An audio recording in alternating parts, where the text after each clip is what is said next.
AG ನ್ಯೂಸ್ಗೆ ಸ್ವಾಗತ.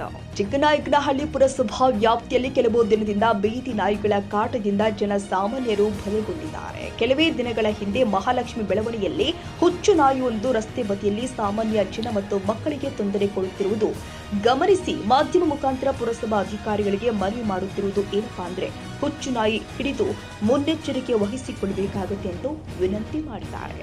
H S Zafarulla, Chikkanayakanahalli, AG news. ಕನ್ನಡಿಗರ ಮೆಚ್ಚಿನ ನಿಮ್ಮ ಎಜೆ 24/7 ನ್ಯೂಸ್ ಕನ್ನಡ ವಾಹಿನಿ ಇದೀಗ ಟಿವಿಯಲ್ಲಿ ಲಭ್ಯ. ಒಂದು ವೇಳೆ ನೋಟಿಸ್ ಕೊಟ್ಟಿದ್ರೆ ವಾಪಸ್ ತಗೋತೀವಿ.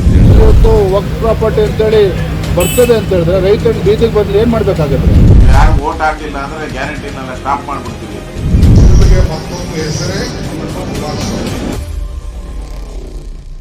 ಕರ್ನಾಟಕ ಮತ್ತು ದೇಶ ವಿದೇಶ 360 ಡಿಗ್ರಿ ಸುದ್ದಿ ಹಾಗೂ ಉತ್ತರ ಕರ್ನಾಟಕ, ಬೆಳಗಾವಿ, ಬಾಗಲಕೋಟೆ, ಧಾರವಾಡ, ಹಾವೇರಿ, ಗದಗ, ಬಿಜಾಪುರ ಜಿಲ್ಲೆಯ ಕ್ಷಣ ಕ್ಷಣದ ವಿವರವನ್ನ ಪಡೆಯುವುದಕ್ಕೆ ಎಜೆ 24/7 ನ್ಯೂಸ್ ಕನ್ನಡ ವಾಹಿನಿಯನ್ನ ಲೈಕ್ ಮಾಡಿ, ವಿಡಿಯೋಗಳನ್ನ ಶೇರ್ ಮಾಡಿ, ಕಮೆಂಟ್ ಮಾಡುವ ಮೂಲಕ ನಮ್ಮ ವಾಹಿನಿಗೆ ಸಹಕಾರ ನೀಡಿ ಮತ್ತು ಚಾನೆಲ್ ಅನ್ನ ಸಬ್ಸ್ಕ್ರೈಬ್ ಮಾಡಿ.